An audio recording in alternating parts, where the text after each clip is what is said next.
Perkenalkan, nama saya Anandita Auliasda Kusuma dari Prodi Pendidikan Teknik Bangunan tahun angkatan 2020 dengan NIM 51014200042.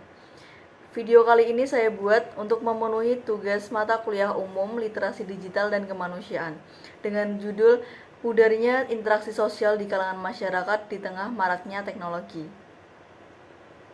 Pada perkembangan zaman seperti saat ini, arus globalisasi banyak membawa pengaruh yang sudah masuk ke berbagai sendi kehidupan. Pengaruh dari arus globalisasi membawa dampak negatif maupun berdampak positif.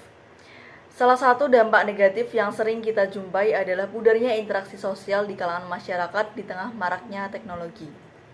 Salah satu dampak negatif yang menjadi permasalahan dalam kehidupan sehari-hari yang cukup memprihatinkan adalah masalah sosial dalam masyarakat, seperti halnya sikap individualis, egois, kurang dapat berkomunikasi secara efektif, rendahnya rasa empati, kurangnya rasa tanggung jawab, serta disiplin yang rendah, kurang bisa bekerja sama dalam suatu kelompok dan berinteraksi di dalam kehidupan bermasyarakat. Kejadian seperti ini dikenal atau disebut dengan istilah social autism atau social insulation. Seperti yang kita tahu, dan seluruh dunia pun juga tahu bahwa masyarakat Indonesia terkenal ramah tamah. Dengan adanya perkembangan zaman yang signifikan ini menyebabkan pergeseran sosial. Salah satu pergeseran sosial yang paling umum kita jumpai adalah pudarnya interaksi sosial di kalangan masyarakat. Dampak dari arus globalisasi yang sangat dirasakan adalah penggunaan teknologi yang kian hari kian cepat perkembangannya, yang membuat semakin pudarnya interaksi sosial dalam masyarakat. Terlebih lagi di era pandemi seperti saat ini, membuat masyarakat semakin tidak berinteraksi sosial. Bisa dikatakan semua kegiatan masyarakat dilakukan dari rumah dan terpengaruh oleh teknologi.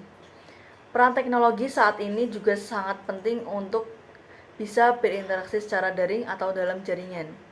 Karena itu tadi, pandemi saat ini yang kurang bisa bersosialisasi secara langsung.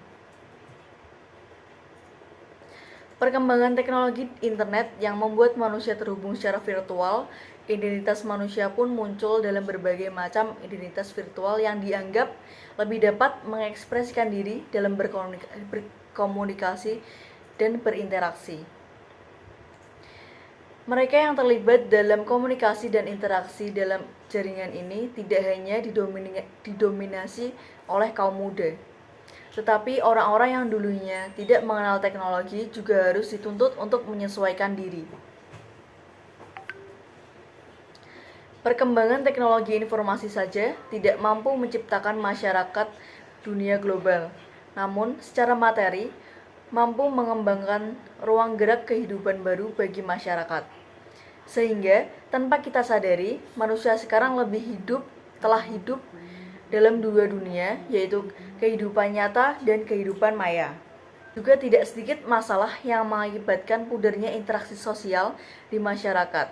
Salah satunya adalah ketika saat ada pertemuan atau perkumpulan di suatu organisasi atau suatu kelompok, sedikit yang bisa diajak berinteraksi dengan baik atau ngobrol dengan baik. Mereka lebih memilih asik memainkan gadget mereka ketimbang menatap lawan bicara mereka. Dunia luas sekarang bisa kita jangkau dengan mudah hanya dengan duduk diam di rumah tanpa bertemu dengan orang-orang di luar sana. Inilah perubahan yang telah terjadi dan kita rasakan saat ini. Manusia mampu bertahan menghadapi serta menyesuaikan segala perubahan yang ada, tetapi manusia tidak mampu kembali di keadaan sebelumnya yang dulunya sangat menghargai interaksi secara langsung, tetapi sekarang itu telah memudar dengan seiring perkembangan zaman. Mungkin itu yang bisa dapat saya jelaskan di video kali ini. Kurang lebihnya saya mohon maaf. Wassalamualaikum warahmatullahi wabarakatuh.